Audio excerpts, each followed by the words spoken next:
Me apresentando brevemente, meu nome é Jaqueline, eu trabalho com compliance já há um bom tempo, sou responsável pela área de compliance e governança da LJDM, sou sócia fundadora da LJ-SIC, que é Soluções e Integridade Corporativa, tenho MBA na área de compliance pela FMU, tenho pós-graduação na área de contratos, na área de responsabilidade civil, e tenho certificação em compliance pela Universidade da Pensilvânia, nos Estados Unidos.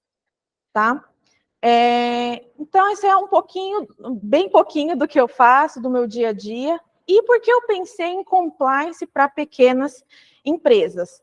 Porque não é muito falado. Normalmente, quando se pensa em compliance, se pensa muito em grandes empresas, grandes corporações, só que compliance ele pode ser aplicado em qualquer nível, tá? De qualquer nível de empresa, independente do seu faturamento.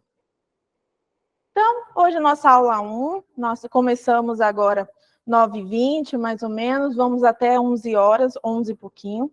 E nessa aula, eu queria trazer mais uma introdução a esse tipo de compliance. Então, os conceitos, os programas, as principais legislações, bem uma pitada do compliance mesmo, para que a gente possa fazer na prática o compliance para as micros e pequenos negócios. Então, já trazendo um conceito bem interessante para vocês, é que o compliance e a integridade não são a mesma coisa. Por mais que seja falado que é a mesma coisa, muitas vezes falamos sobre o programa de compliance, dá uma variada aí do conceito. E um outro recadinho. Vocês vão ver que o material ele tem bastante coisa escrita, mas é porque esse material ele vai ser liberado lá na sessão do aluno. Então, para que vocês possam ir estudando. Mas eu não vou ficar lendo, não sou de ficar lendo slide, prometo.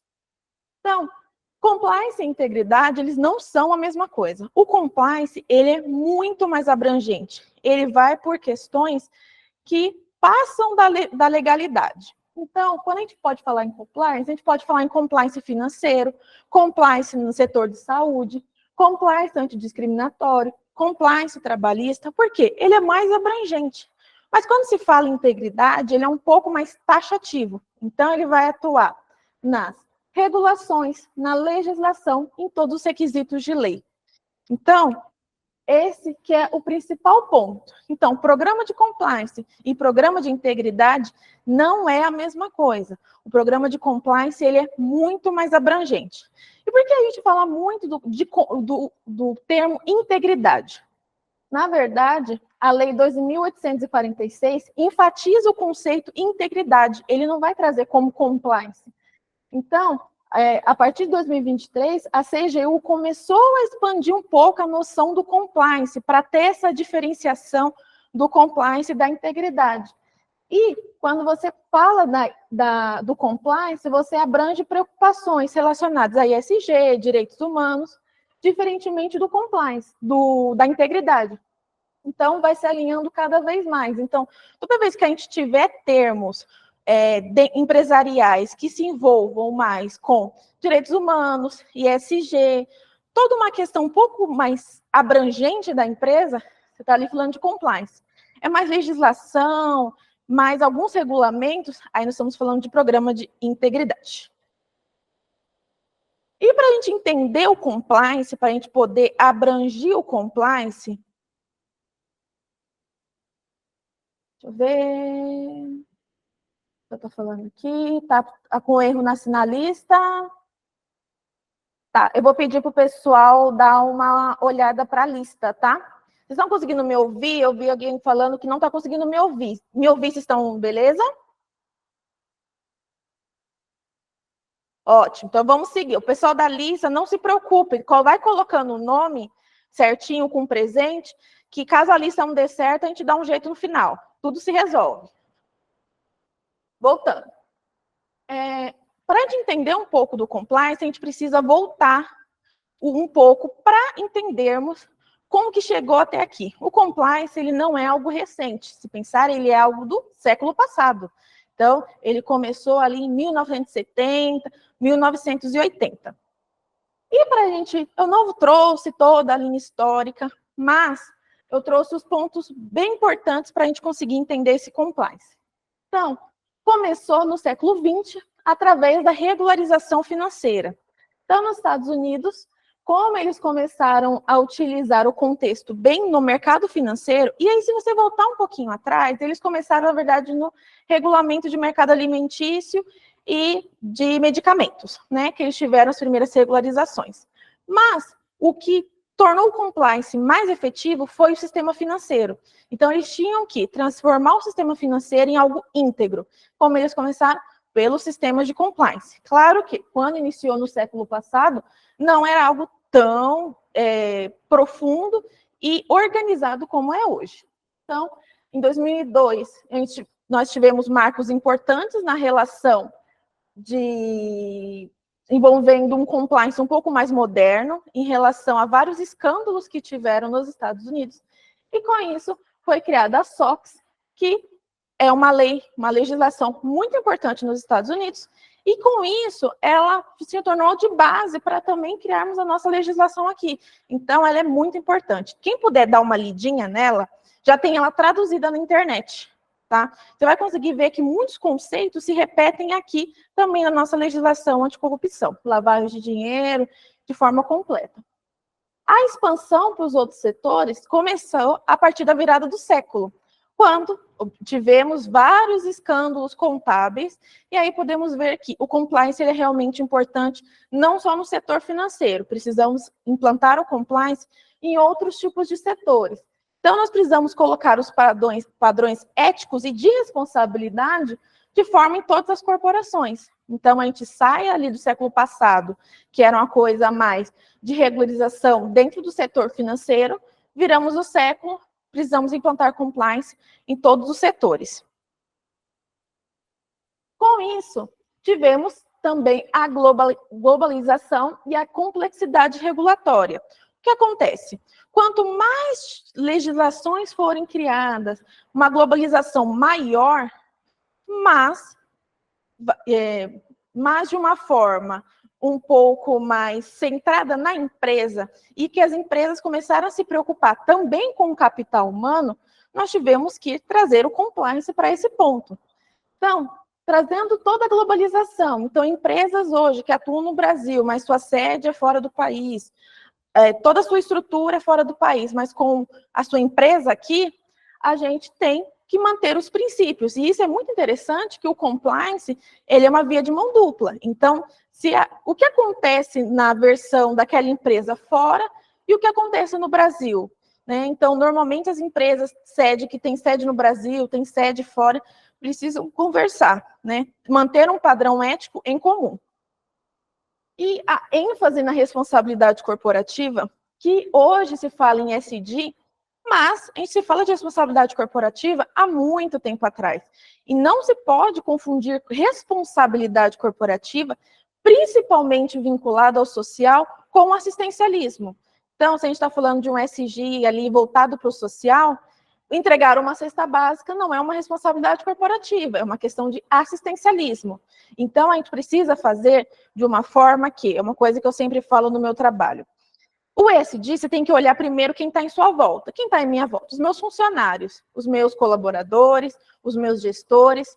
Eu preciso que eles entrem na empresa e saiam da empresa da mesma forma. Eu tenho que pegar aquela pessoa e devolver ela para a sociedade, para a família dela, da mesma forma. Eu não posso devolver ela para a sociedade com burnout, com depressão, com crise de pânico, eu não posso fazer isso. Eu tenho que devolvê-la da mesma forma. E isso o social, ele olha. Inclusive, uma questão que está envolvida no social do ESG, que ninguém fala, é a saúde e segurança do trabalho. Então, às vezes a pessoa está ali o dia inteiro, mas está trabalhando numa cadeira que não é apta para ela, o computador não está numa boa resolução, está mais escuro, está mais baixo, está mais alto. E tudo isso vale o ESG. E essas preocupações se tornaram muito frequentes nas empresas. Então, quando a gente fala dessa responsabilidade corporativa, a gente não traz só a legalidade, mas a gente traz princípios de sustentabilidade dentro do ambiente de trabalho. Então, sustentabilidade ambiental, sustentabilidade social e sustentabilidade de governança, que é muito importante. Então, Os principais pontos que trouxeram compliance com muita força para o mundo foram escândalos corporativos e a pressão pública por terem empresas confiáveis. E isso que o compliance está envolvido. Então, nós tivemos diversos escândalos corporativos. A Aeron foi uma muito famosa, onde estavam envolvidos, inclusive, auditorias. Então, já tinha ali um sistema de auditoria, e as auditorias estavam envolvidas. Com isso, a gente fez o ponto de repensar o sistema de compliance. A WorldCom, a Petrobras, que é um dos nossos maiores marcos de fraudes e de pressão pública para termos uma empresa mais íntegra, principalmente uma empresa, atualmente, né, uma empresa que é 100% brasileira. A gente enfatizou uma cultura de compliance mais sólida dentro das organizações. E não é só ter um sistema de compliance, não é ter só um programa de compliance, mas é ter um programa que funcione, não é aquele programa para inglês ver. É um programa que ele vai ter que funcionar, ele precisa ter métricas, ele precisa ser provado que aquilo funciona. Então, não adianta você, eu tenho um sistema de compliance, mas ele funciona? Ele tem métricas? Como que você sabe que ele está funcionando? Você implantou, mas ele só está ali? Ele tem que ser muito desenvolvido, acompanhado. O sistema de compliance, ele não é algo que você joga na empresa e você não treina ninguém, você não fala de ninguém, você não traz mais ninguém. Então, com esses escândalos corporativos e mais a pressão pública, e hoje nós temos a pressão pública não só nos escândalos, mas a pressão pública em avaliar se não vai virar um escândalo. Então, nós temos os casos de trabalho escravo, quando se é noticiado. Então, quando a população para de consumir determinado produto por essas questões, né, de algum escândalo, alguma coisa que apareceu na mídia, alguma fala errônea, a própria mídia, a própria pessoas públicas, a própria sociedade, ela determina uma pressão para que as empresas se ajustem no modelo de compliance um pouco mais sólido. E muitas vezes a força é para que tenha um modelo de compliance muito mais sólido, um modelo de governança dentro das empresas, mas que a própria população não sabe o que é, né? Então, ela pressiona para que aquilo tenha uma integridade, mas ela nem sabe que ela está forçando, na verdade, a empresa a adotar um sistema de compliance e um sistema de resposta para a população. Então, com base em tudo isso que a gente viu, todo o contexto histórico que veio lá do século passado, século XX, a mudança para o século XXI, a questão da pressão pública, das questões das organizações, nós temos o que significa o compliance.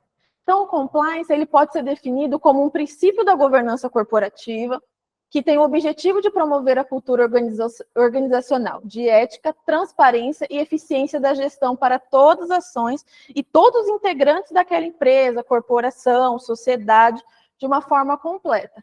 São controles com legislação, controles internos, controles externos, princípios e outras regularizações que são específicas do negócio. Então, se é uma regularização voltada para o mercado de saúde, é uma outra regularização que não é a mesma que está no mercado financeiro, não é a mesma que está no mercado alimentício. Então, na prática, o que é o compliance? É um conjunto de procedimentos e boas práticas realizados de forma independente no âmbito das organizações, que busca identificar e classificar riscos operacionais, riscos legais, estabelecendo os mecanismos internos de prevenção, gestão, controle e reação frente a tudo isso que aconteceu. Então, o compliance, ele nada mais é do que pegar tudo que acontece e organizar de forma categórica e forma bem organizada. Então, quando a gente fala de organizar, é verificar quais são os riscos operacionais do negócio, quais são os riscos legais do negócio, como que está tendo o comportamento daquelas pessoas, aqueles trabalhadores, eles estão sofrendo assédio moral, assédio sexual, como que funcionam as questões de fusão e aquisição dentro daquela empresa, como que funciona a questão de diversidade. Essas pessoas, elas são treinadas em casos de eu sofri um assédio, para quem que eu vou denunciar, para quem que eu falo? E muitas vezes uma empresa, quando ela tem um sistema de compliance bem robusto, ela mantém talentos. Porque ela sabe que tem alguém olhando por aquele funcionário, e não é só um gestor direto, é toda uma organização que está dentro daquele compliance, que está olhando as pessoas. Só sempre estou olhando aqui por causa da caixinha, tá? Então, você pode ver que o nosso curso é Compliance e Gestão de Riscos para Micro e Pequenas Empresas. O Compliance e a Gestão de Riscos, por mais que eles estejam de mãozinhas dadas, eles não são as mesmas coisas. Então, como Compliance é uma série de mecanismos para fazer esse controle, a gestão de riscos é um mecanismo para fazer esse controle. Então, ele representa todos os procedimentos que vão ser avaliados para a gente corrigir incidentes e evitar falhas das organizações. Então, compliance, que ele pega toda a questão de princípios, legislações, a gestão de risco é ali na ponta do lápis do que pode acontecer com a empresa. Tudo que pode acontecer de incidentes, falhas, e uma coisa muito interessante que eu vou apresentar para vocês, é que quando você fala de gestão de riscos, é o que pode acontecer de bom e de ruim. Qual que é o meu risco de aceitar que aquilo vai ser bom e aquilo vai ser ruim? A Mega Sena. Quando eu vou fazer a aposta no talãozinho, eu tenho o risco de ganhar e o risco de perder. Então, essa é a sua gestão de risco. O quanto eu dou para ganhar e quanto eu dou para perder. Essa é a gestão. E muitas vezes, mesmo que você vai fazer uma aquisição de uma empresa, você precisa fazer a gestão de riscos. O que eu vou perder com isso e o que eu vou ganhar? Então, gestão de riscos, ela integra a cultura do compliance. Então, não se tem compliance sem essa gestão de riscos. Porque como que você vai fazer todo aquele monte de documento, aquelas políticas, se você não sabe ao certo o que você está defendendo, o que você está organizando? Então, se eu tenho uma empresa que ela é 100% íntegra, que os funcionários não sofrem assédio, o canal, ele já tem alguma coisa assim parecida com um canal de denúncia, de toda forma, você precisa avaliar qual que é o risco daquele negócio. Então, a empresa é íntegra, mas aqueles funcionários, eles são treinados, eles sabem disso, então, de toda forma, a gestão de riscos, ela é muito importante, tá? E essa gestão de riscos pode ser feita por alguém que é do compliance, por alguém que é de auditoria interna, então, ela pode ser de vários veículos para que aponte aquele específico risco. E quando a gente se fala de pessoas, o risco ele pode vir de determinadas maneiras. Então, pode vir um risco de um assédio, pode vir um risco de um acidente de trabalho, de várias formas. Então, tudo que você pensa em pessoas, ele vai estar ali, o risco ele vai estar sempre presente. Tá? Então, por isso a gente precisa sempre fazer aquela gestão. Principalmente empresas que têm um pouco de rotatividade de pessoas, a gente precisa entender o porquê que essas empresas estão sendo rotativas e entender qual que é o risco que ela tem. Então, indo diretamente, depois de toda essa visão do que é compliance, integridade, gestão de riscos, indo direto para o nosso foco. Por que eu pensei em micro e pequenas empresas? Não é um assunto muito falado, ele não é um ponto onde as pessoas se dedicam tanto em se debruçar para esses empresários, só que olha que bacana, em pontos importantes que a gente precisa pensar quando se fala em micro e pequena empresa. Faturamento, ela emprega, ela está no comércio e serviço, ela tem pessoas e está no setor industrial. Se pensar, a microempresa que tem um faturamento anual de até 360 mil, emprega até 9 pessoas no comércio, até 19 pessoas no setor do industrial, ela não é tão micro assim. E às vezes quando a gente pensa em microempresas, a gente sempre dá, é micro, não sei se eu quero. Mas às vezes a pessoa tem um bom faturamento de 360 mil no ano. Então isso é uma coisa que a gente precisa desmistificar aquele preconceito por ser micro e pensar de uma forma macro, de uma forma geral. Se pensar na pequena empresa, é um faturamento de até 4,8 milhões por ano. E emprega de 10 a 49 pessoas no comércio e serviço e 20 a 99 pessoas na indústria. Então, é muita gente envolvida, são muitos valores de faturamento envolvidos que, se a gente pensa numa empresa, uma microempresa de 360 mil, 60 mil reais, e tem, por exemplo, 19 pessoas já no setor industrial, é muita gente que já precisa ser organizada e é um faturamento que ele precisa ser avaliado, visto os riscos, como que esse faturamento está sendo organizado, para que essa microempresa ela tenha chance de ficar sempre crescendo, que não se torne uma pequena empresa, se torne uma média empresa, e por assim vai. Então, toda vez que você pensar em micro e pequena empresa, pensa nas palavras. Tem faturamento, ela emprega, ela tem pessoas envolvidas, ela está no comércio e serviços e no setor industrial. E uma coisa muito interessante é que startup, ela é uma pequena ou microempresa. Então, quando você pensa que você vai fazer um compliance para uma micro e pequena empresa, você pode estar vendendo o seu produto para um sistema de startup, que a gente sabe que é um crescimento exponencial muito alto e muito rápido, e que se aquilo não for organizado, não pode não dar bom no futuro. Então, a startup, no seu início, ela é uma micro e pequena empresa necessariamente, porém, nem toda pequena e microempresa é uma startup.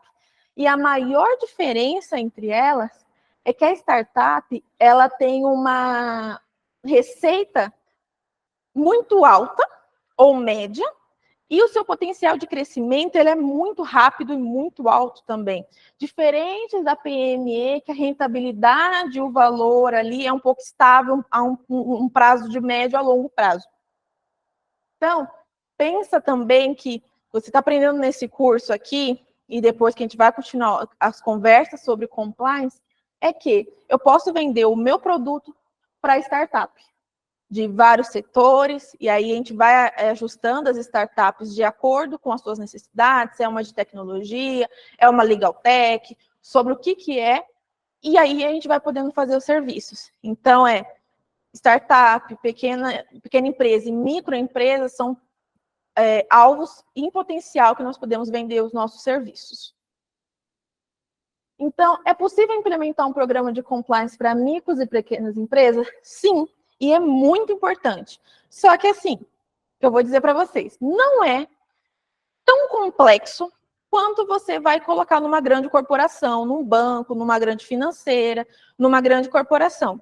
Só que tem alguns riscos e alguns pontinhos que a gente precisa se atentar quando a gente vai oferecer um sistema de compliance para uma pequena empresa, uma microempresa. Isso eu vou apresentar para vocês os principais desafios e como é que a gente pode mudar esses desafios, tá? Então, eu quero deixar essa mensagem nesse primeiro bloquinho de aula aqui, tem como fazer um excelente programa de compliance completo, de forma estruturada e que a gente possa vender para pessoas que faturam até 360 mil por ano, tem um faturamento, ou 4,8 milhões, ou uma startup que o potencial de crescimento é muito alto.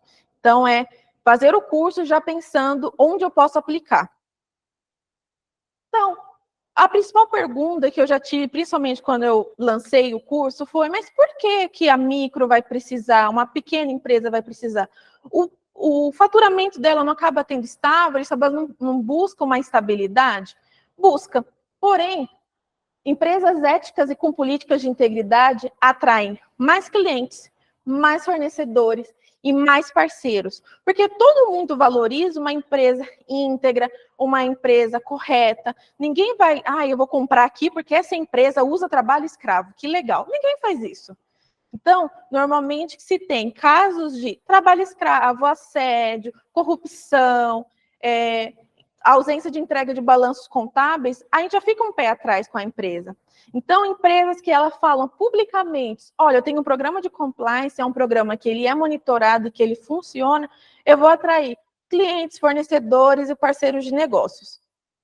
A nova lei de licitações tornou obrigatório o programa de compliance para a participação dessas licitações, favorecendo empresas que possuem essas políticas de integridade. Ou seja, essas empresas, essas micro, pequenas e médias empresas que querem participar de um processo de licitação, elas vão ser beneficiadas se elas tiverem uma política de integridade. Então, é você chegar e falar, se você quiser vender o seu produto para o governo, você vai precisar ter uma política de integridade. Então, já começa um ponto aí que é importante você ter essa ideia até o final do curso de que é uma coisa que você pode utilizar como atrativo para você atrair aquele cliente de compliance para você. Empresas com programas de compliance efetivo, então você tem que provar realmente a eficácia do seu programa, eles têm vantagem em processo de obtenção de crédito, como a Câmara de Comércio Exterior e o BNDES. Então, você ter um programa de compliance já te facilita você vender para o governo e você ter o processo de obtenção de crédito através do BNDES, as câmaras de comércio exterior. Então, você já tem ali 2 pontos que se tornam atrativos para o empresário. Além de benefícios financeiros de reputação, o programa de compliance ele melhora a produtividade, reduz contratações inadequadas e evita os desgastes judiciais. Por que ele evita os desgastes judiciais? Você pega um sistema de compliance e coloca ele com um treinamento adequado, com as pessoas todas sabendo como que funciona aquela política, você tem um sistema de auditoria interna ou externa, você tem se você vai seguir todos os pilares do compliance que eu vou apresentar para vocês também, você tem que aquelas pessoas, elas vão reduzir também a questão de assédio, você vai poder fazer a denúncia, então você já vai poder tratar aquilo internamente, fazer a demissão, fazer o que for necessário. Você reduz desgastes judiciais, trabalhistas. Então, se você trabalhou, você tem a questão de hora extra, é um sistema de compliance adequado, um compliance trabalhista adequado, vão ser pagos, se o banco de horas vão ser efetivamente cumpridos. Então, dentro desse sistema, o que acontece? Ele vai evitando que você tenha os desgastes no decorrer dos anos, dos tempos. E o que é a contratação inadequada é um ponto muito interessante, que até agora eu não vi curso sobre isso, então pretendo também, é o compliance dentro do sistema de recursos humanos. Porque quando você faz uma contratação inadequada, você pode contaminar um meio. E quer um exemplo? Saiu na mídia essa semana um falso advogado que ele foi descoberto dentro do banco BTG, ele já estava ali a cargo de sênior. E ele não tinha terminado a faculdade, ele não tem OAB, e foi uma contratação daquele QI, né? Quem indicou, e a pessoa que indicou também foi mandada embora. Então, se você tivesse um sistema de compliance que não favorecesse só o quem indica, você não teria casos como esse de uma contratação inadequada. Né? Então, a gente viu um suítes na vida real. Então, o cara, ele estava em nível sênior. Aí, você pensar, ele passou em júnior, pleno e sênior, sem ninguém nem perguntar qual que é o número da UAB dele. Então, cadê esse controle interno? A verificação dos documentos, documentos pessoais. Como sabe se aquele diploma que ele apresentou é verdadeiro? E eu também trabalho na área de gestão de pessoas. E, gente, o que mais tem é as pessoas que vêm com um diploma que é nitidamente falso. E, assim, a pessoa não tenta nem fazer um esforcinho de fazer um diploma bonito. É nitidamente falso. Então, assim, a gente ainda vai, entra em contato com a faculdade, pergunta, esse diploma é de vocês? Eles vão procurar e falar, essa pessoa nunca nem passou na frente da faculdade. Então, esses sistemas de compliance envolvido também na gestão de pessoas, no capital humano, ele reduz essas contratações inadequadas, e fazer uma contratação hoje é caro, a gente pensa no valor de um funcionário hoje, o salário dele, mais todos os encargos, ele quase dobra o valor para a empresa. Então, quando a gente faz uma contratação inadequada, a gente pensa que, quando a gente entrou com aquela pessoa e ela foi ficando, você está fazendo um gasto com alguém que não faz parte daquela política. E quando eu falo que melhora a produtividade, os funcionários, eles se sentem mais presentes e fazem parte da empresa. Mas não aquele conceito, somos uma família. Gente, empresa não é uma família, não tem esse conceito. Mas a produtividade eu sei que eu não vou ser assediada aqui dentro, se eu for assediada, eu tenho um canal de denúncias, eu tenho para quem falar, se eu ver que está acontecendo alguma coisa errada, eu tenho para quem falar. Então, tudo isso acontece graças a um programa de compliance efetivo. Só que também, né, para pegar o programa de compliance, enfiar embaixo do braço e falar, eu sou responsável pelo compliance. Porque se os funcionários eles não tiverem conhecimento desse programa de compliance, não vai adiantar em nada, porque ele não vai saber do que está acontecendo. Então, todos esses pontos que é a contratação inadequada, evitar os desgastes e melhora da produtividade, não vai acontecer, ele não vai estar sabendo. Então, Passando para o segundo bloquinho da nossa aula, então a gente já viu o que é compliance, o que é integridade, gestão de riscos, né, toda a burocracia do que se torna o compliance. Também vimos a parte que fala do o porquê o programa de compliance é bom para as micros e pequenas empresas. E agora vamos partir para um pouco de passar por cima, assim, para vocês entenderem quais são as legislações que a gente pode pensar na hora de fazer um programa de compliance ou de integridade para pequenas e microempresas. Então, em 1998, é considerado um marco porque a gente teve a instituição da Lei de Combate ao Crime de Lavagem de Dinheiro, especificamente, e a criação do COAF, que é o Conselho de Controle de Atividades Financeiras. Então, o COAF, ele é um órgão governamental encarregado de prevenir e combater crimes de lavagem de dinheiro, apoio terrorista e qualquer outra prática financeira ilícita. Então, em 2023, ele se tornou sua posição original, porque ele foi incorporado no Ministério da Economia. Então, originalmente, ele foi com uma divisão do Ministério da Fazenda.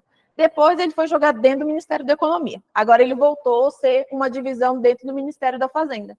E a sua principal responsabilidade inclui análise e monitoramento de informações financeiras, então você detecta ali transações suspeitas, o famoso paraíso fiscal. Então, e são relacionadas essas transações suspeitas junto com a atividade criminosa. Então, eles fazem todos esses balanços, análise, monitoramento, o que é muito interessante. Por que eu trouxe o COAF? Se você entrar no COAF, ele tem várias métricas de como está a questão das transações financeiras com a relação criminosa no Brasil. Ele tem vários materiais de estudo. Então, além de um órgão importante para a gente saber, sempre num produto de compliance em questão da prevenção do crime de lavagem de dinheiro, a gente tem um material muito bom de estudos, tá? Então, recomendo vocês jogarem lá na internet COAF, e ele vai ter bastante material de estudos também, principalmente para quem quer entender como que funciona o crime de lavagem de dinheiro desde o início, como ele finaliza, qual é a constância desse crime. E eu vou trazer aqui para vocês agora várias legislações. E uma que é pouco comentada é o Código de Defesa do Consumidor. E ele é, sim, considerado uma aliada ao compliance, porque por mais que seja voltada para garantir os direitos dos consumidores, ela estabelece algumas regras que as organizações devem seguir. Então, se eu tenho uma empresa, eu tenho um Código de Defesa do Consumidor que estabelece as normas que eu devo seguir, é uma legislação que eu tenho que pensar na hora de montar um programa de compliance. Então, por exemplo, oferecer informações claras e precisas sobre produtos. Opa, se eu vendo um produto, eu já sei que eu preciso ter informações claras e precisas. Obedecer os padrões de qualidade e segurança. Não realizar publicidades enganosas e abusivas. Esse é o mínimo, né? Não deveria nem estar numa legislação, é o mínimo. Assegurar o direito ao arrependimento do consumidor em determinadas situações, garantir a privacidade das informações pessoais dos clientes, possibilitar a reparação por danos causados por produtos e serviços e oferecer a garantia para bens duráveis. Então, se você pensar só algum desses pontos, a gente já vai pensar num programa de compliance que vai conter isso aqui. Que ele saiba que quando você for passar para a alta direção, o seu programa, você tem que falar, olha, você tem que fazer isso aqui, porque a legislação está falando que no seu nicho de negócio, que é venda de produtos, serviços, você precisa ter esses requisitos aqui básicos. Tá?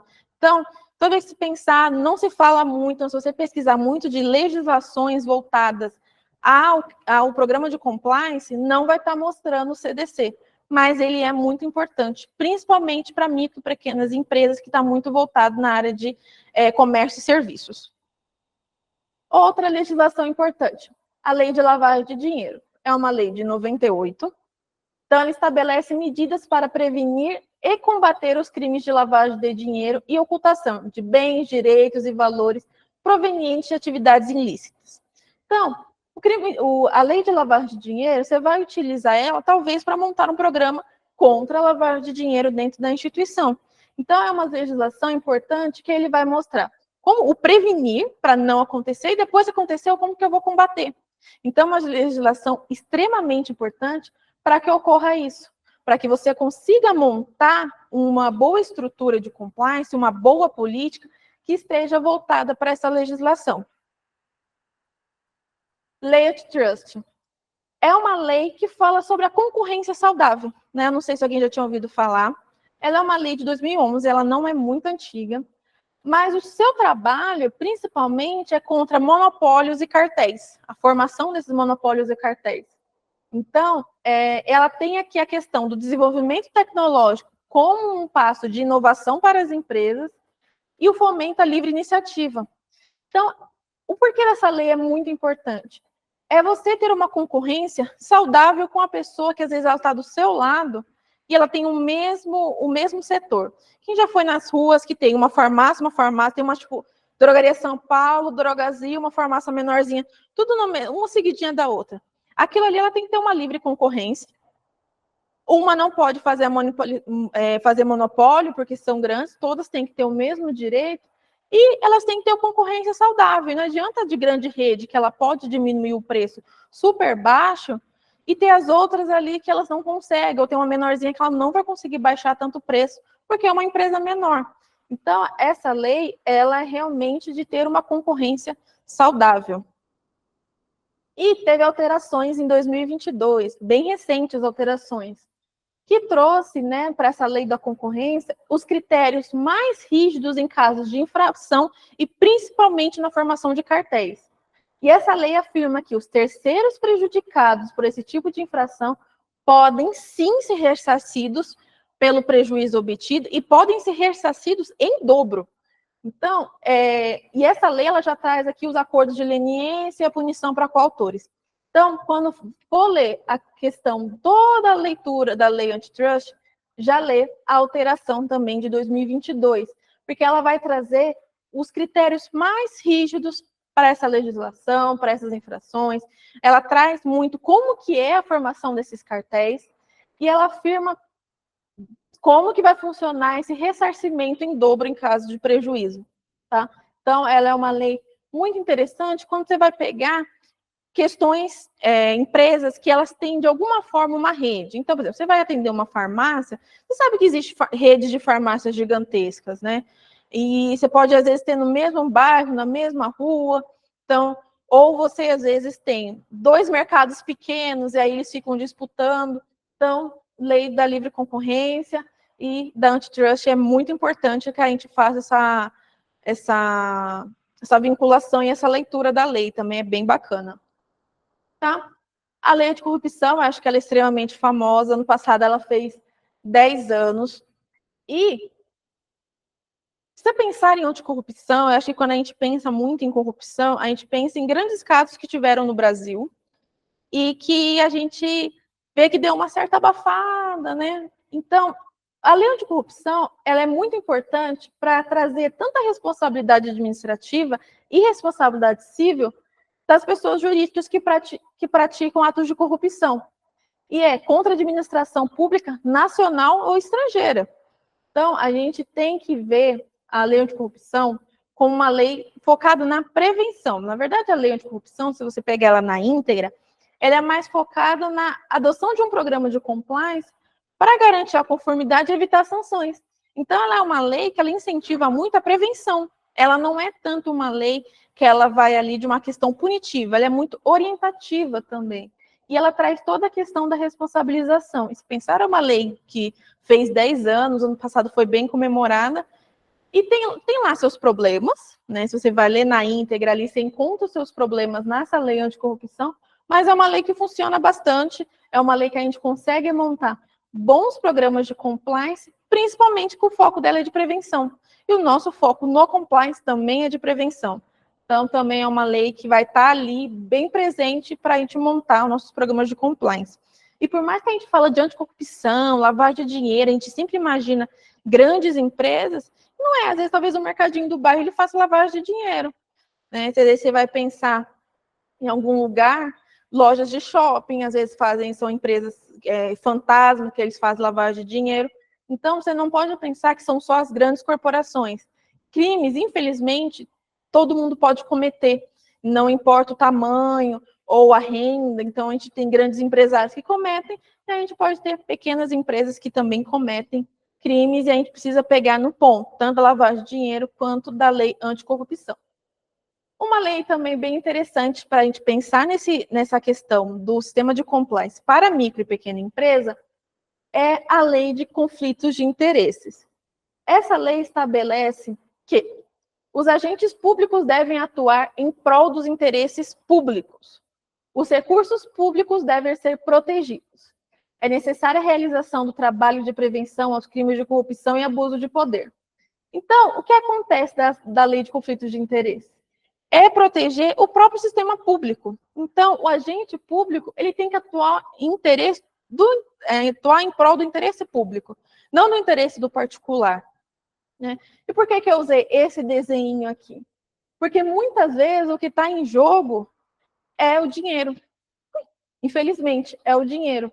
Então, é trazer de uma forma que a gente consiga entender em que momento a nossa empresa ela pode ser atuada por uma lei de conflitos de interesses, que por mais que eu seja um particular, esteja um agente público envolvido, vai estar se enquadrando nessa lei. E esses programas de compliance, eles estão começando a acontecer também dentro das organizações públicas. Né? Então, organizações financeiras, organizações públicas, Banco Central, eles já têm o fortalecimento desses programas de compliance. Esses programas de compliance, principalmente se você está dentro do setor público, a lei de conflito de interesses ela vai estar ali bem em evidência. Tá? Lei das estatais, então, são normas de governança, transparência e prestação de serviço de contas para as empresas estatais.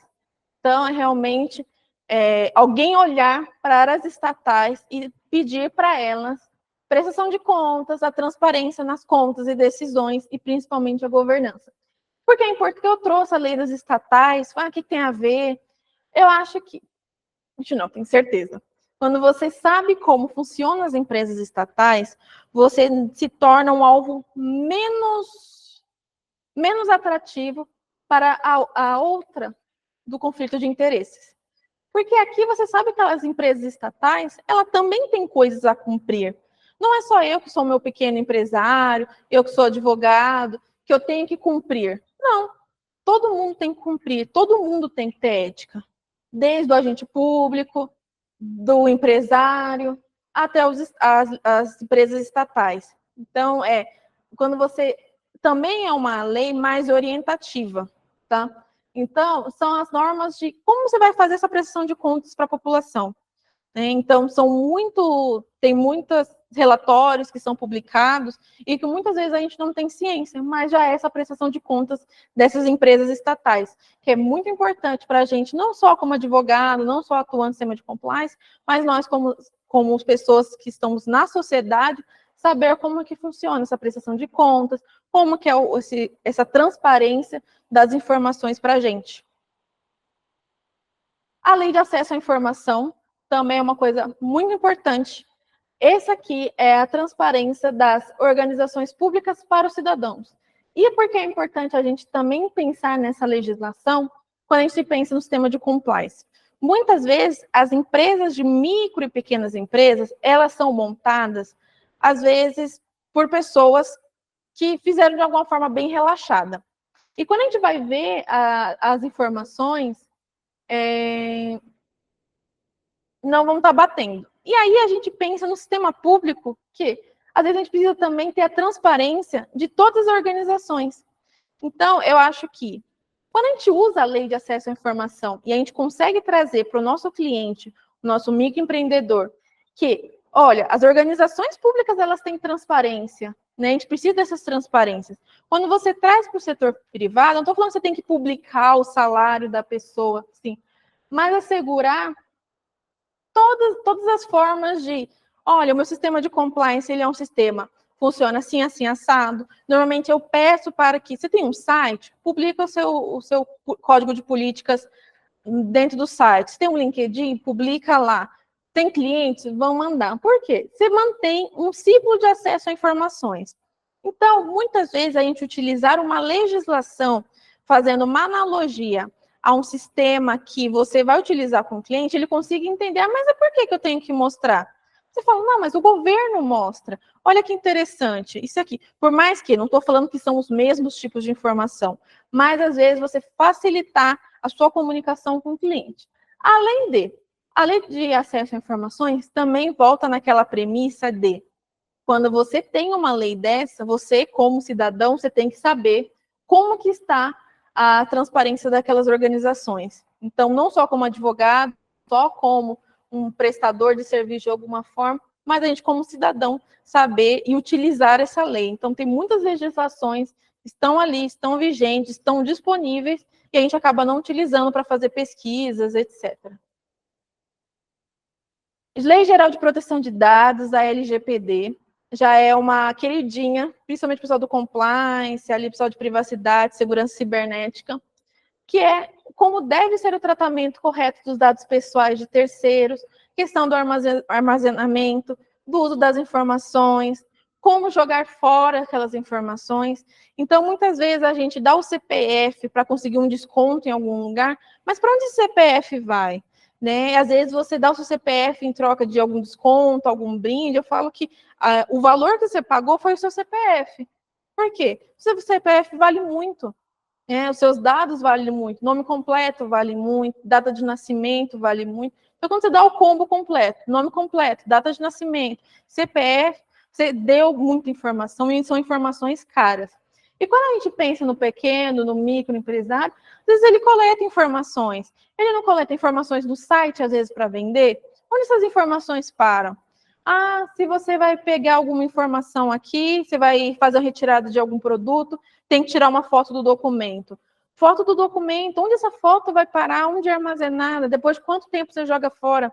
Então, por mais que hoje se fala de uma lei extremamente robusta, que é a LGPD, você consegue transformar ela em algo picadinho, organizado, para que você possa passar para o seu cliente que, olha, a gente tem que pensar, eu preciso dessa informação realmente? Porque às vezes eu nem preciso daquela informação e eu estou fazendo a coleta.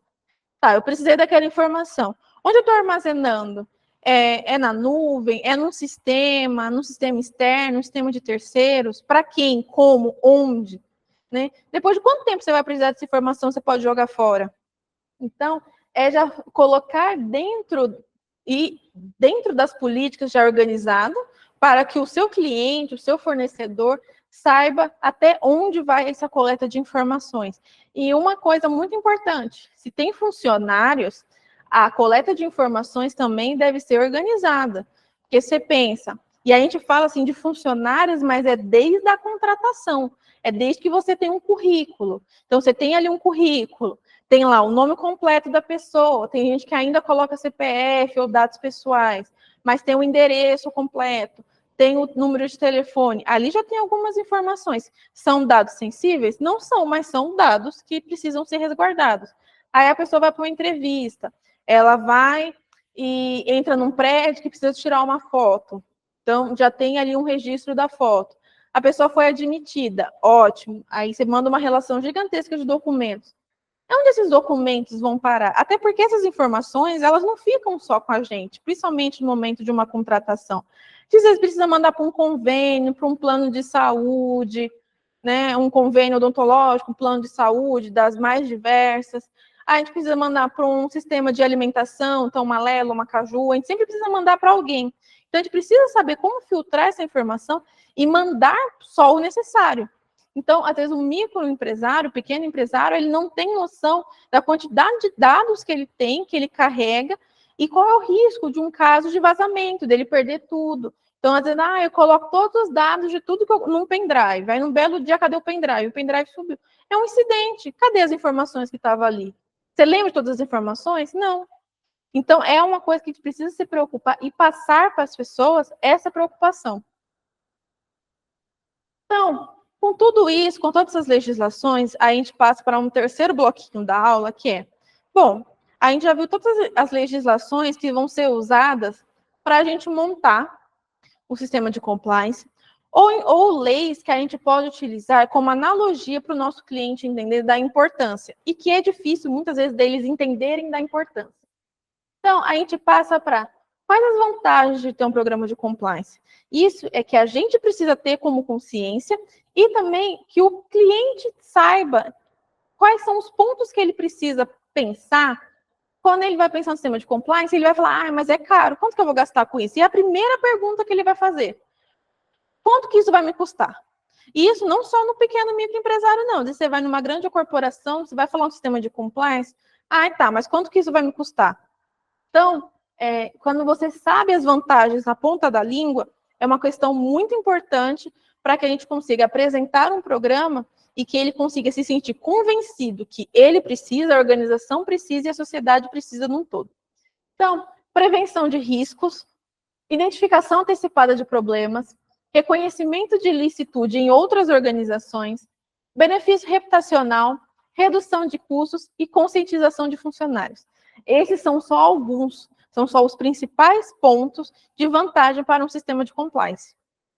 Então, vamos ver um por um. Então, prevenção de riscos.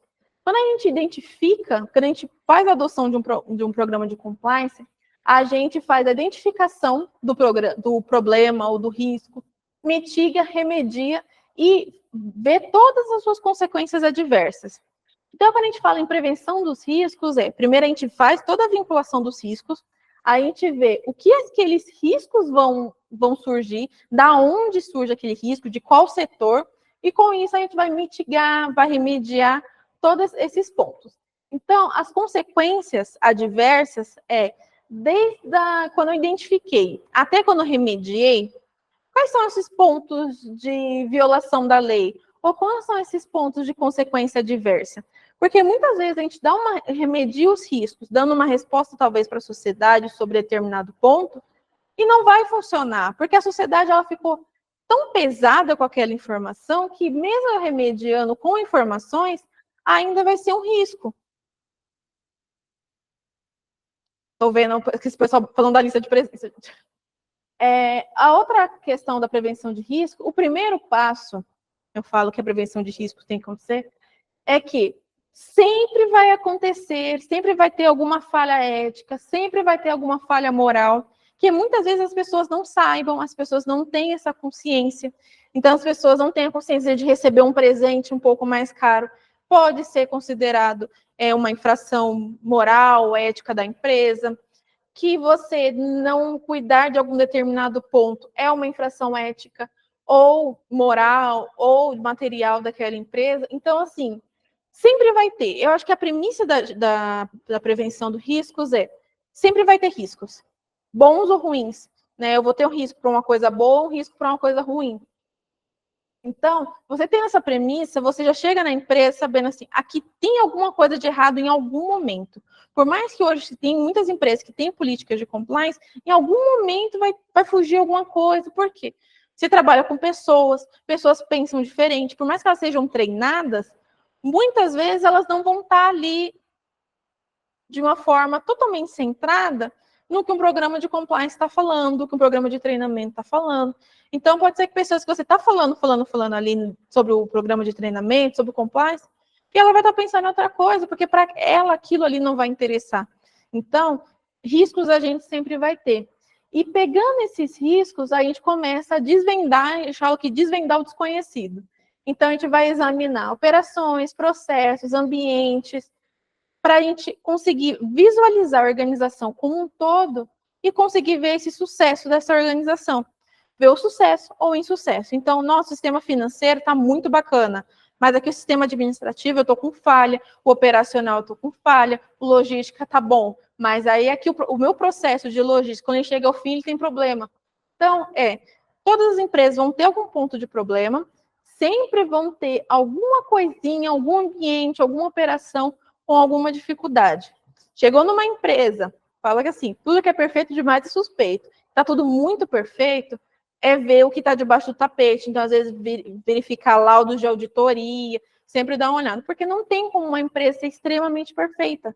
Né? A gente trabalha com pessoas, com organizações, com legislações, então, às vezes, fica um pouco complicado a gente falar que todo esse sistema de operação é perfeito. Tá? Então, vou chegar numa empresa, fazer uma prevenção de riscos, sei que essa empresa tem algum momento vai ter uma falha, e aí eu começo a organizar e a mitigar.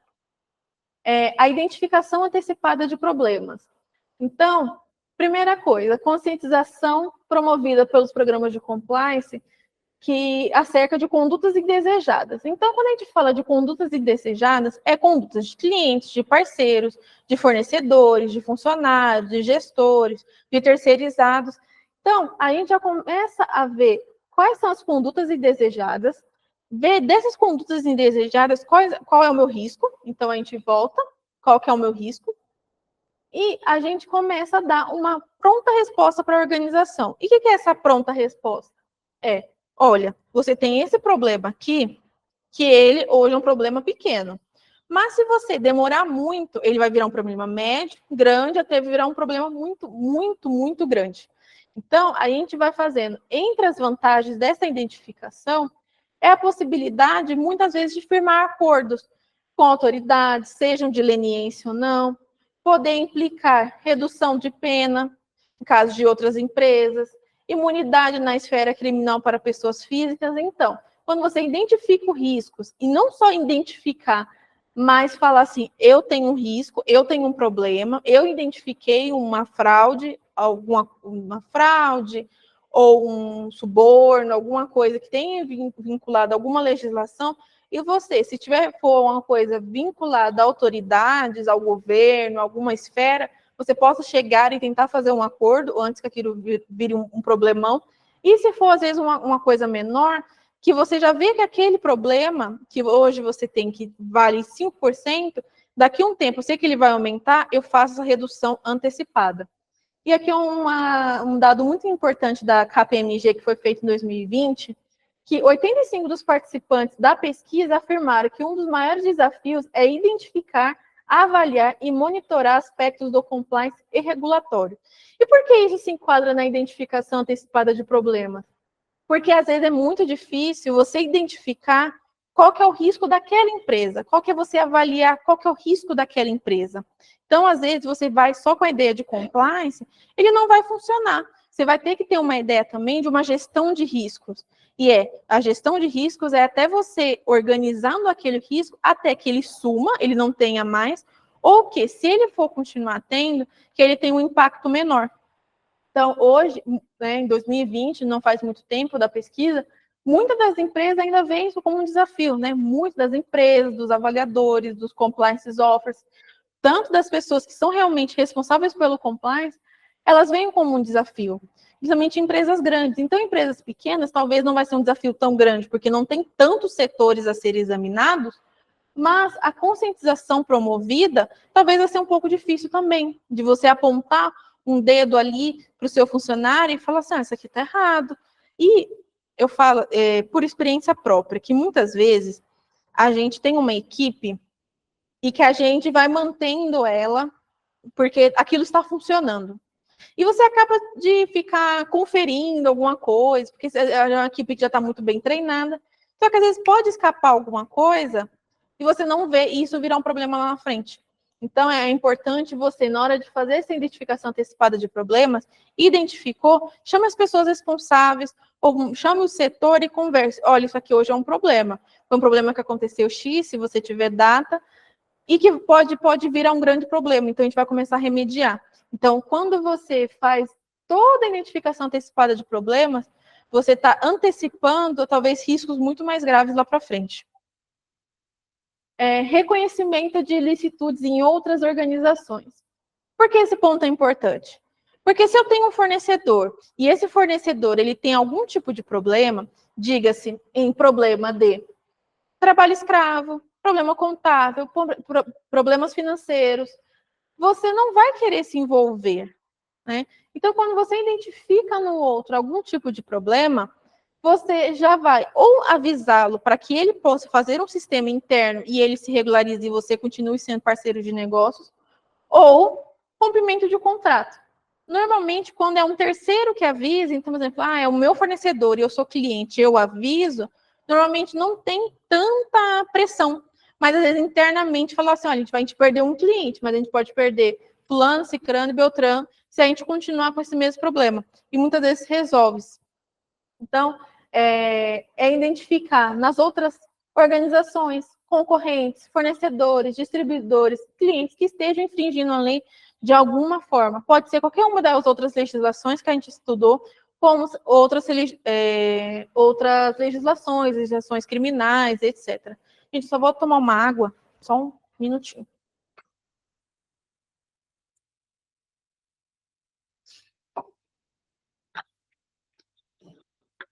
Se vocês tiverem dúvida, pode mandar mensagem. Mas se você tiver dúvida, você pode falar.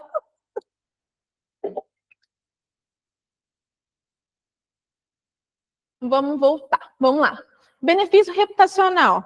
Qual que é a vantagem? A gente ter toda uma questão de que, quando você tem uma reputação boa, várias das outras pessoas, além de querer fazer parte daquilo que vai ter uma reputação muito boa, você não só evita perdas financeiras, mas também evita oportunidades de negócios. Então, é o comprometimento de leis, de manter tudo organizado. E o que eu falo, tudo organizado, gente, é um ambiente organizado, é um ambiente organizacional, um ambiente funcional, um ambiente financeiro, um ambiente administrativo, um ambiente de logística, e fazer todas as formas de organização certinha, né? Então, assim, é você inspirar o seu cliente, o seu fornecedor, o seu concorrente, muitas vezes, a agir com integridade, a agir com confiança. E aí você pode trazer mais investidores, mais parceiros, mais clientes, mais consumidores que vão se espelhar na sua organização e ver que você opera de forma ética, de forma centrada, de forma organizada, e vão vir para você. Porque eles não vão, eles sabem que eles não vão ser enganados, que eles não vão se sentir enganados por determinada propaganda enganosa. Então, o benefício reputacional, hoje, ele é uma grande valia para o mercado, né? Quem não quer ir numa empresa, ela está íntegra, ela está organizada, sabe que você não vai ter o problema com ela. Então, isso é um ponto extremamente importante. Então, às vezes a empresa está tudo certinha, mas às vezes ela faz uma propaganda enganosa, ela faz uma forma de atentar o concorrente, fazer publicidades que são... E publicidade a gente não pensa só em comercial, não. É um Instagram, um videozinho do TikTok que passa na frente do concorrente, fala mal, faz carro de som. Tudo isso você vai tirando o benefício reputacional. Sabe aquele ponto? É que se a pessoa está fazendo errado, ela vai fazer errado comigo também? Então, muitos dos clientes, eles acabam se afastando. E também a gente pensa numa questão. Hoje a sociedade ela é muito tecnológica. Então, para ela estar ali no celular e ver muito rapidamente que tal empresa ela não é boa, aquilo se espalha muito rápido. Então, ela joga num Twitter, tal empresa engana, tal empresa não recebe, tal empresa não vende, e vai acontecendo isso. E sabe um ponto, um exemplo bem bobinho, mas que acontece? Compras em Mercado Livre, Shopee, esses mercados digitais. Quando você vai lá nas avaliações e você vê, não me entregou outra coisa, você vai comprar? Não, porque você já sabe ali. Então, a reputação daquela pessoa já é ruim. Então, esse já é um benefício reputacional negado. Tá? Então, é um exemplo bem bobito, mas que vai ficar bem gravado. Redução de custos. Quando você faz tudo isso, você tem um benefício reputacional, um reconhecimento da ilicitude, identificação antecipada de problemas e prevenção de riscos, o que acontece? Você tem redução de custos. Por quê? Se você ter danos à sua reputação, você pode estar sob investigação, você vai precisar contratar advogado. Muitas vezes você vai precisar perder investimentos, você vai perder valor de mercado, você vai perder oportunidade de negócio. Você está perdendo ali valores. Mas, quando você pensa num programa de compliance, onde as empresas têm custos de forma organizada, você tem uma redução de custos com ilicitudes. Então, você não precisa, muitas vezes, pagar multas, você não precisa pagar advogados, você não vai precisar responder criminalmente ou civilmente pela infração cometida. Então, essa redução de custos é de custos que você vai ter de forma errônea com aquilo que você está fazendo. Então, você vai tirando tudo de ruim e o custo que você vai ter vai ser um custo mais organizado, porque você vai ter um financeiro organizado, você vai ter uma contabilidade organizada também. Então, você vai saber o que entra, o que sai, qual que é o meu lucro, qual que é o meu valor, qual que é o meu valor por funcionário. Então, você vai fazendo toda uma organização. E você vai reduzindo esses custos de uma forma geral. E você pensa em quando você perder clientes, você perder negócios, você perder investimentos, você perder o valor de mercado, na verdade, esse valor, quem sobrou, ele vai ter que suprir toda a sua cadeia. E com isso, você, muitas vezes vai ter que fazer aportes, então você vai ter perda de custos, e não redução de custos, tá bom?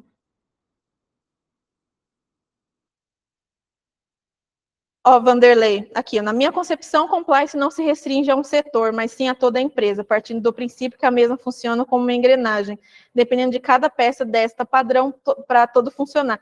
E é exatamente que se você tem um departamento complicado, um departamento que não vai estar ali ao certo, você vai perder tudo. Porque aquela engrenagem, ela em algum momento vai parar de funcionar. Então, se você tem uma questão que para um funcionário, parou ali uma questão toda das pessoas, se você parar uma logística, se você parar um financeiro. E a gente tem que pensar que o compliance ele não se restringe dentro da empresa. Por quê? Você tendo um fornecedor, um prestador de serviço, um terceirizado, ele também faz parte do núcleo da organização daquela empresa. Então, ele também precisa. Realmente, o compliance, ele não é de um setor, ele tem que abranger a empresa inteira. Se você tem um compliance que ele só pega aquele determinado setorzinho ali, ele não vai funcionar. Porque só ele vai funcionar e ao redor. Né? Ou ele se contamina, de todo mundo vai ter um sistema de compliance que todo mundo vai ter que seguir ao mesmo ponto, ou não tem, não vai fazer sentido. Então, realmente, seu comentário foi maravilhoso. A conscientização dos funcionários. Então, os colaboradores que estão cientes das regras do jogo estão em melhor posição para fazer negócios, sem receio de violar leis. Eles vão procurar assistência em caso identifique questões concorrenciais sensíveis, quando eles verifiquem fraudes. Isso é muito importante que, quando a gente pensa em funcionário, né, em colaborador, não só o treinamento que ele tem que ter, mas tem que ter um treinamento dos gestores daquele funcionário. Para quando o funcionário chegar com uma ascensão concorrencial sensível, aquele gestor também saiba. Então, muitas vezes, e é isso que eu vou mostrar para vocês na próxima aula, que é a questão dos pilares do compliance, se você não tiver uma alta administração ali empenhada no compliance, ele não vai funcionar. Porque vai falar, se o dono da empresa não faz, eu também não vou fazer. E a gente sabe como que é, né? Toda essa questão de funcionários. Então, o treinamento, ele é de cima para baixo. Então, quando chega no funcionário, eu tenho que ter todo um pessoal para trás que saiba como que funcionam as regras do jogo da empresa e que essas regras elas não são passíveis de alteração. Elas não têm um jeitinho brasileiro de fazer as coisas. Ah, para eu fazer uma liberação de documento mais rápido, eu mando um vinho muito caro. Ele sabe que não vai funcionar, que não pode. Então, é a regra do jogo que aqueles negócios que ela vai fazer, e se ela estiver autorizada a fazer, vão ter que funcionar desse jeito assim. Não pode ficar inventando outro, vou fazer um jeitinho. Não, porque vai ser pior. Então, isso é um ponto muito importante da conscientização dos funcionários, que os gestores também têm que estar conscientes. Os gestores têm que saber o que fazer, e principalmente, se soube que aquele colaborador quebrou essa regra do jogo, o que vai ser feito? Qual que é a regra da empresa? É advertência, é uma conversa, é uma demissão por justa causa? É fazer todas essas questões de organização para que, quando esses funcionários estiverem cientes, eles saibam exatamente a quem reportar quando eles verem alguma questão sensível, alguma questão de crime, de uma forma geral. Tá? Vou passar para vocês agora a parte do gerenciamento de riscos. Exatamente, Robson. Toda mudança de cultura tem que partir da alta direção das organizações, elas não vêm de baixo. Não adianta você falar para o funcionário que, olha, vai funcionar assim, aí você vê o diretor fazendo errado, você vê o seu gestor fazendo errado, aí você tem aquela regrinha de compliance. E aí você vai chegar para o seu gestor e falar assim, nossa, eu estou com uma questão sensível. Quando acontecer essa questão sensível, o seu gestor vai falar, ah, não, faz dessa forma, vai lá e compra um vinho para fulano. Então, tipo, você tem a regra, mas a regra não é aplicável para todos. Então, realmente, a cultura organizacional ela só vai mudar da alta direção para baixo, né? Um esqueminha de pirâmide. Você tem que começar da pontinha ali, que é a gestão, e vai descendo até chegar nos funcionários.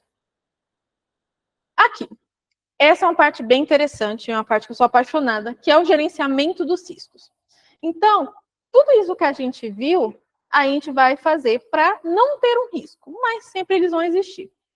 Então, o gerenciamento de riscos, ele é o processo de identificar, de avaliar, de administrar, de controlar possíveis eventos ou situações para fornecer razoável certeza quanto ao alcance dos objetivos da organização. Muito complexo. Para que é o gerenciamento de riscos? Você vai fazer toda a identificação, você vai saber como que aquele risco é, você vai saber como administrar aquele risco e ver esse risco. Ele vai me trazer algum benefício, não um benefício ilícito. A gente fala um benefício, eu vou fazer aquela gestão de riscos, mas eu posso ter, talvez, uma vantagem no fechamento de algum negócio, e a gente tem que pensar que quando a gente pensa em algo bom, é talvez um risco que eu tenho. Nossa, eu não sei se vai dar certo, mas eu vou investir num programa que ele é muito avançado e eu vou treinar meus funcionários. Pode ser que você está fazendo um investimento financeiro naquele programa e pode ser que ele não funcione, mas é um risco que você está correndo. Um benefício bom, um risco bom, tá? Então, quais são as fases do gerenciamento de riscos? Planejamento é você organizar como que você vai fazer aquilo funcionar. Então, como que eu vou gerenciar esse risco? Eu vou verificar o gerenciamento de risco por setor. Então, vou começar com o setor de RH, com o setor financeiro, com o setor administrativo, com o setor contábil, com o setor jurídico. Como que você vai fazer? Primeiramente, ao ponto de planejamento. Tudo se começa com um planejamento. Ponto 2, identificação dos riscos. Quais são os riscos que podem acontecer? E aí eu trouxe uma tabelinha bem legal para vocês terem essa identificação dos riscos. 3, as análises quantitativas e qualitativas do risco. Isso é um ponto muito importante. O 4, planejamento das respostas aos riscos. Esse planejamento das respostas aos riscos na análise quantitativa e qualitativa dos riscos. Tem como dar umas respostas a esse risco? E as respostas ao risco, às vezes, você vai conseguir diminuir esse risco, aumentar esse risco. Então, você consegue ter respostas. E essas respostas podem ser tanto internamente, respostas internas, ou respostas externas para a sociedade. Monitoramento de riscos e respostas. Então, se você tem um risco, você sabe que ele está ali equilibrado, você tem que ficar monitorando ele para ele não avançar.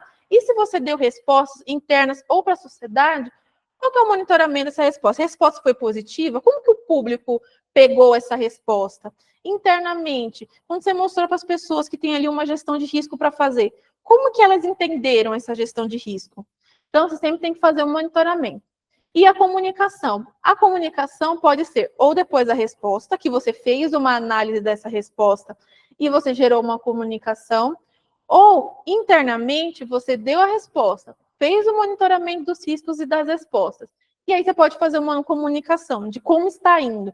Olha, está indo muito bem, aqui nós temos os parâmetros. Olha, depois de avaliar os riscos, a resposta, todos os planejamentos, a gente precisa dar uma comunicação que não seja tão boa.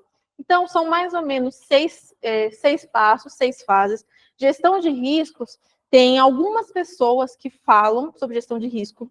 Na Central do Aluno, eu vou disponibilizar para vocês uma bibliografia bem completa de quem trabalha com gestão de riscos, quem tem um fundamento diferenciado. Então, quem tem esse fundamento, eu vou colocar certinho para vocês, tá? Com fotinha do capa do livro, para que vocês possam se organizar, estudar e ver outras formas de mapear riscos. Então, risco é a possibilidade de ocorrência de um evento que possa ter um impacto no cumprimento dos objetivos daquela empresa. Então, se o meu objetivo talvez é crescer tantos por cento de faturamento, então precisa verificar quais são os riscos que eu tenho, tanto de eu aumentar esse faturamento, em tanto de eu não aumentar esse faturamento, e quais são os riscos internos que eu tenho na organização que possa afetar esse objetivo. Então, risco é a possibilidade de haver um acontecimento incerto, fortuito, acidental e danoso. Pode ser um ou outro, pode ser todos, pode. O que é interessante, que pelo IBCG, no Guia de Orientação para o Gerenciamento de Riscos Corporativos, o termo risco é proveniente do latim, que significa ousar, na qual costuma-se entender com a possibilidade de algo não dar certo. Mas no conceito atual, envolve na quantificação e a qualificação, né, quantitativos e qualitativos, da incerteza, o que diz respeito a perdas e ganhos. Então, hoje o risco envolvendo compliance e governança é muito uma análise do que pode acontecer, tanto bom, tanto ruim, quanto que eu posso perder, quanto que eu posso ganhar. Então, quais são os riscos possíveis? Risco puro é um risco que se perde sempre. Risco especulativo, eu posso perder ou posso ganhar. Risco de demanda, quando eu tenho mais demanda, quando eu tenho menos demanda. Riscos de insumo, eu tenho insumo sobrando, tenho insumo faltando.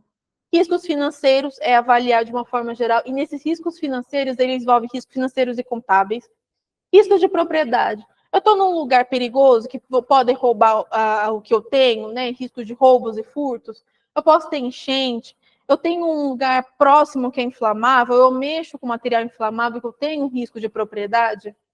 Riscos de pessoas, a gente pensa em questões de fraudes, né, que são pessoas internas, mas isso a gente pode ir muito além nos riscos de pessoas, a gente ter demissões, que as pessoas se demitam demais, elas precisam contratar pessoas demais. Tá? Risco ambiental, eu estou num lugar onde eu tenho algum tipo de risco ambiental, queda de árvore, tsunami, e aí a gente pensa de uma forma muito, muito grande, né? Então, a minha empresa fica na beira da praia, eu posso ter alguma questão de o mar avançar, então são riscos ambientais. O risco ambiental, ele pode muitas vezes se confundir com o risco de propriedade, tá? Então, o risco ambiental, ele também tem internamente, por exemplo, vazamento de alguma substância tóxica, ele também se envolve no risco ambiental. Então, risco ambiental, o ambiente ele pode ser não me favorecer, ele entra ali em propriedade ambiental. É algo interno, então eu posso ter, por exemplo, vazamento de algum material tóxico, alguma coisa que é extremamente inflamável, eu posso ter esse risco de pessoas, ele entra também, ele pode entrar no risco ambiental. Risco de exigibilidade e risco de contingência, que é gerada por pessoas dentro da mesma empresa. Então, às vezes a gente tem uma contingência que não vai dar conta, ou que ela tem pessoas demais, uma contingência um pouco mediana. Então, esses são os possíveis riscos que a gente tem e são riscos que a gente avalia quando a gente vai fazer a sua gestão de riscos. E aí a gente volta aqui, que na fase de planejamento e identificação de riscos, a gente usa esse aqui. Quais são os meus possíveis riscos? E fazendo essa análise, quais são meus possíveis riscos? Eu venho aqui e uso essa tabela. Ela é muito fácil e eu acho que ela é um ponto muito inicial para quem quer começar o estudo de análise de riscos. Então, vamos lá. O meu risco de propriedade, enchente. Qual que é o meu risco de enchente? É possível, então é o 3. Qual que é a consequência? Então, se eu tiver uma enchente na minha propriedade e é na minha loja, o que eu posso fazer? Eu vou perder tudo, eu vou perder pouca coisa. Então, assim, moderada. Então, a gente pensa, 3 com 4, ali ele deu, deixa eu ver, 12. E a gente vai aqui no 12. Então, qual que é o risco? As zonas de decisão. É um risco sério que a gente precisa implementar novos controles. E nesse caso da enchente, o que a gente pode implementar de novos controles? Talvez verificar um outro lugar, verificar se a gente pode colocar aquelas comportas na frente para evitar, talvez às vezes acionar o serviço público. Então, a gente sempre vai fazendo. Qual que é a probabilidade desse risco acontecer? Mas se esse risco acontecer, qual que é a minha consequência? Então, tem o tolerável, que a gente consegue manter os controles existentes. Significativo. A gente avalia a necessidade de novos controles. E esse avaliar a necessidade de novos controles, a gente vai pensar, se acontecer algo pior, o que eu vou precisar fazer? Então, a gente já deixa ali em stand-by esses novos controles. O sério é a necessidade de implementar os novos controles. É uma necessidade quase imediata. Aqui a gente está pensando em riscos sérios, é uma consequência séria. Então, questão, enchente, por exemplo, que eu usei, que é um bem comum. Enchente. Então, eu tenho que implementar novos controles. Então, talvez de início, verificar um outro local, uma outra sede, verificar com portas, talvez mudar a frente, a fachada de alguma coisa para que possa me ajudar, é sempre fazer esse tipo de controle. Intolerável é paralisar a atividade, começar tudo do zero, gente. É você pegar um risco daqui e paralisar a atividade e começar ela do zero, né? Voltar tudo. E a gente pode pensar num risco de paralisar a atividade, de intolerável, riscos de fraude. Então, por exemplo, qual que é a minha probabilidade? Você fez todas as análises, você está ciente que tem uma fraude ocorrendo. Qual que é? Quase certo. Vai ali. Qual que é? Maior a catastrófica? você pensar no risco de fraude, da moderada catastrófica, você já precisa se tornar como intolerável.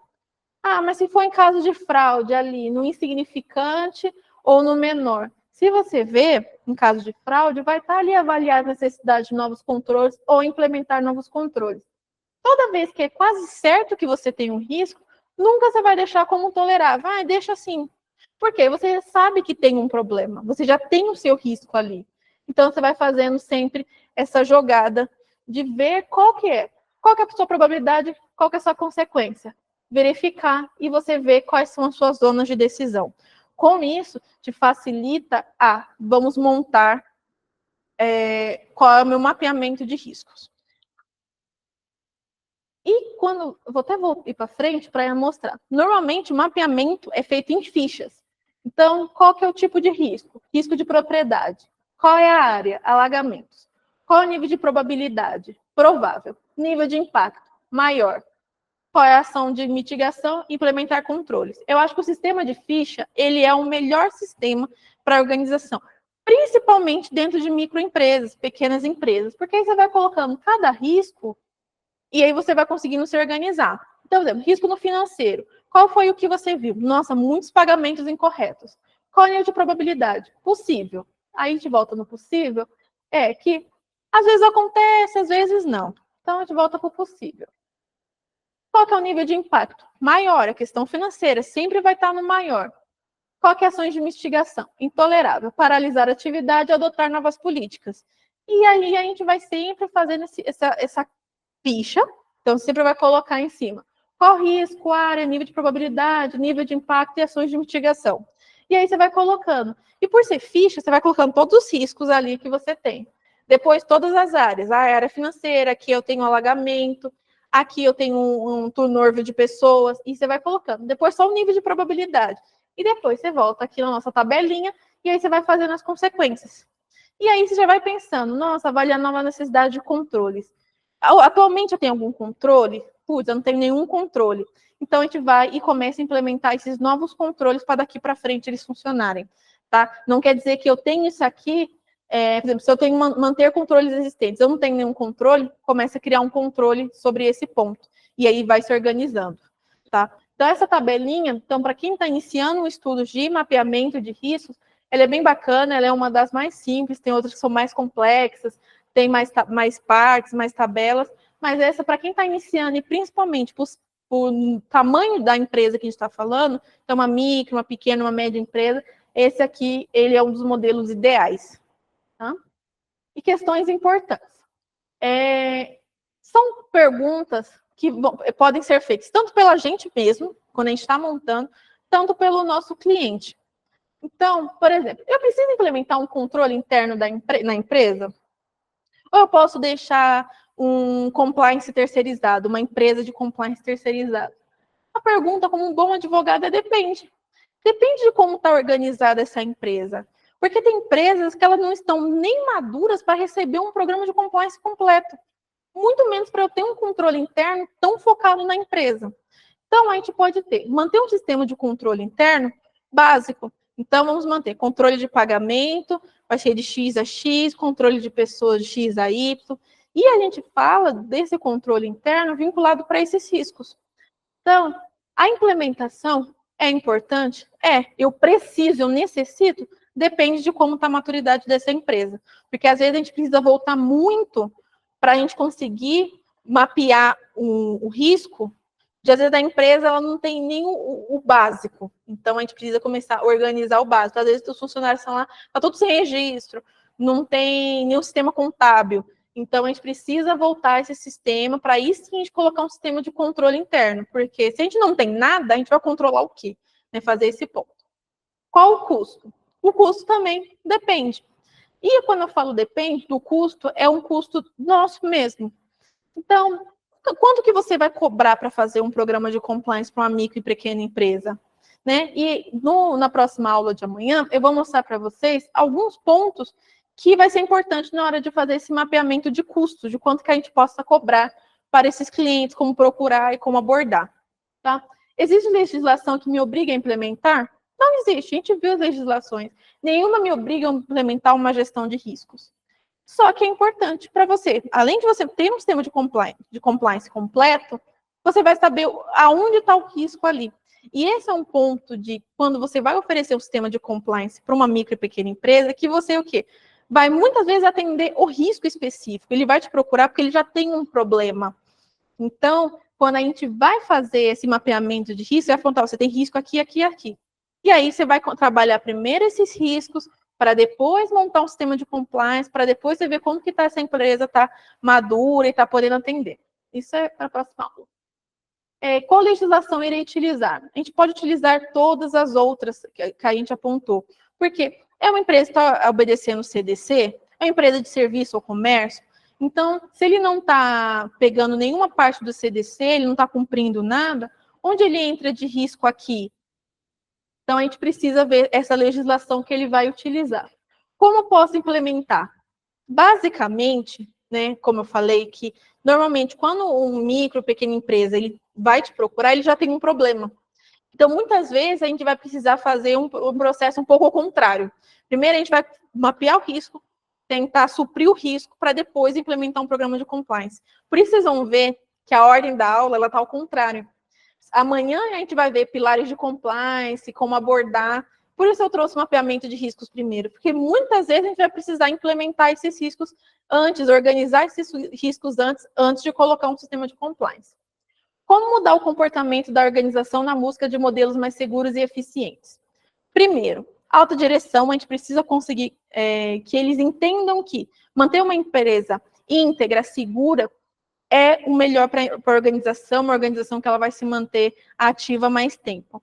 E para micro e pequena empresa, a gente vai trazer todos aqueles benefícios que a gente trouxe. Então, além dos benefícios, olha, se você quiser vender para o governo, você precisa ter. Se você quiser atrair mais clientes, se você tem a progressão de crescer, você também precisa de um sistema de compliance. E se você for uma startup, melhor ainda, vai precisar realmente ter um sistema que aí você precisa colocar um sistema de compliance, tá? Então, essas são as questões importantes que a gente vai, muitas vezes, a gente vai acabar se perguntando e que a gente vai receber essas perguntas. Então, a gente já tem que ter internalizado essas questões. Então, tipo, quando ele me perguntar qual que é o custo, depende, quanto você está disposto a investir? Né? A gente está falando de um problema X, mas eu já verifiquei X, Y, Z, tá? Então, isso é um ponto bem importante, tá? E quando eu falei que empresas, elas muitas vezes nem são maduras para receber um programa de compliance, eu utilizo esses pontinhos do nível 5, tá? Nível 1, você vê que está até em roxo. Não confiável. A empresa não tem nenhum tipo de controle. Então, que infelizmente, as microempresas, principalmente as micros, elas estão no 1 e no 2. Então, no 1, não confiável, ela não tem nenhum sistema de controle, tem que fazer do zero mesmo. Nível 2, informal. Os controles dependem principalmente das pessoas. Então, eu tenho um responsável que ele criou um tipo de mapeamento para o financeiro. Aí ele criou, uma outra pessoa criou um mapeamento para a logística. Só que nenhum dos mapeamentos se conversam, eles não têm noção, eles não seguem uma regra, eles seguem só uma organização interna. Disso, você consegue organizar os riscos e montar um programa de compliance efetivo. Então, pelo menos do nível 2 já dá para fazer alguma coisa. O nível 1 é praticamente do zero. É você entender quem são as pessoas, as equipes, os setores, para se organizar. E muitas vezes na microempresa é uma pessoa só que faz tudo. Ela faz a administrativa, a contratação, o financeiro. Então, é principalmente que eles realmente não têm nenhum tipo de controle mapeado. Nível 3, padronizado. As atividades são mapeadas e são implementadas. Isso, quando a gente encontra, é uma beleza. Nível 4, é o monitorado. Os controles são padronizados e com os testes periódicos. Então, a diferença para o 3 e para o 4 é: o 3, eles são mapeados e são implementados. Tem um programa ali. Se está funcionando, ninguém sabe. O 4, o controle é padronizado, então todo mundo segue ali a mesma caixinha, a mesma regrinha, e tem teste para saber. Então, já é os melhores do mundo. Nível 5, otimizado. Então, ela faz a utilização de automação, ferramentas para apoiar as atividades de controles internos. Quando eu faço esse sistema de automação, é um sistema de compliance completo, é um sistema de gestão de riscos completos, onde vai ter esse controle interno. Esse controle interno, ele vai ser responsável por fazer todo esse mapeamento e ficar controlando essa gestão de riscos, gestão de compliance, se está funcionando, o que não está, quais são os riscos. Então, desses níveis, o que a gente mais encontra na micro é 1 e 2, na pequena empresa, 2, 3 e 4. Dificilmente a gente consegue pegar uma que tem controle interno, que faz todo o mapeamento de uma forma geral. É muito difícil disso acontecer, tá bom? Basicamente, por isso é hoje, tá? Aqui as fichas que eu já tinha mostrado para vocês. Recomendo, quem já trabalha na área, faça um mapeamento de fichinhas assim. Pega um Excel e faz isso aqui eu fiz no Excel, então, mapeamento de fichas, para que comece a testar, a elaborar, e você já consiga pensar em, quando precisar adotar novas políticas, eu preciso fazer o quê? Eu preciso pensar na política anterior, eu preciso avaliar o que não está funcionando. Então, pega as fichas, estuda bastante a nossa listinha aqui de análise de riscos, os riscos possíveis, porque a gente fazendo isso, a gente consegue entender passo a passo da empresa e fazendo os monitoramentos. Então, se a gente é uma empresa que a gente não tem nada, essa ficha aqui ela vai ser gigantesca, porque a gente precisa realmente fazer tudo do zero, tá? Então, por hoje é isso, né? Amanhã, o que eu vou mostrar para vocês? Como eu inverti a aula para vocês conseguirem entender. Amanhã a gente vai fazer o desenvolvimento na prática de uma política. A gente vai aprender sobre os pilares do compliance, sobre o ESG, sobre treinamento e conscientização dos funcionários e a discussão sobre os desafios do compliance. Então, essa inversão é porque vocês precisam entender que muitas das vezes, e eu acho assim, 80% das vezes, vai precisar chegar já mapeando o risco. Então, por isso eu fiz ao contrário, para vocês entenderem o mapeamento de risco, para amanhã vocês chegarem super fera no mapeamento de riscos, para a gente conseguir colocar os riscos dentro dos pilares do compliance, tá bom? Então, se vocês tiverem dúvida, pode deixar no chat que agora eu vou responder, tá? Quem for se despedindo, foi um prazer dar aula para vocês. Eu espero que vocês tenham gostado. Eu peço que vocês possam deixar um feedback na caixinha ali do chat, para que eu possa, se tiver alguma coisa que eu possa melhorar, tenho amanhã ainda para me redimir. Desculpa o atraso, se eu falei muito rápido também, vou melhorando. Mas, basicamente, é isso, tá? Dia que, principalmente de análise, de que é o compliance. Amanhã a gente vai focar muito nas questões só para micro e pequena empresa. Então, papel e caneta na mão, que a gente vai fazer na prática. Vocês vão sair craque, podendo vender compliance para todos os níveis, tá bom? Agradeço, podem deixar a caixa no chatzinho de vocês, vai ser um prazer responder vocês, tá bom? Obrigada. Tchau, obrigada. Podem ficar à vontade, eu vou lendo. Quem tiver dúvida, quem a pessoa já saiu, eu vou anotar e respondo amanhã assim que iniciar a aula, tá bom? Obrigada por quem ficou. Quem não tiver acesso ao material, eu vou colocar todos eles amanhã depois da aula, tá? Aí, no final da aula, eu vou colocar meu LinkedIn e meu Instagram. Então, quem não conseguir, eu mando por e-mail. Aí só me dá um alôzinho, combinado? Obrigada, pessoal. Até amanhã. Se ficou alguma dúvida, pensou depois, pode trazer amanhã que eu respondo. Primeiros minutinhos da aula eu vou trazer, tirando dúvidas de vocês. Bom? Oi, Daniela. Exigibilidade de contratos pode ser quando eu preciso fazer uma contratação direta. Quando eu não tenho concorrência, eu posso fazer o contrato diretamente. Uma exigibilidade de contratos. Sabe quando pode acontecer inexigibilidade? É uma coisa bem interessante. Quando eu tenho aquela pessoa que ela é muito boa naquilo. Então, eu posso fazer a contratação direta com ela. Aí, essa inexigibilidade é em contratos no geral, mas eu posso fazer um contrato com elas. Então, no compliance, a gente vai avaliar, porque a gente sempre vai precisar ter um contrato. Mas quando vai ser inexigível esse contrato? Talvez quando eu só tenho aquela pessoa. Isso também recai nos contratos que tem de licitação. Então, muitas vezes a gente não tem aquela concorrência, tem a inexigibilidade de licitação, vai fazendo contratação direta. Acho que eu consegui explicar. Se ela está aí ainda. Daniela, está aí ainda? Se alguém tiver mais aqui na sala, quiser fazer dúvida, tiver tirar dúvida, pessoal. Vou ficar aqui com vocês. Amanhã, gente, a aula está sendo presencial aqui na ESA, então quem quiser vir presencial pode vir, tá bom? Tinha algumas pessoas aqui no presencial. Eu não sei se a Rose está, que é possível disponibilizar uma planilha de riscos para os alunos. Vai ter, vou disponibilizar amanhã.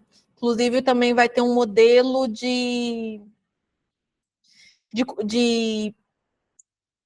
vários modelos para implementar o primeiro sistema de compliance para micro e pequena empresa. Também vai estar, vou deixar tudo no ESA, tá?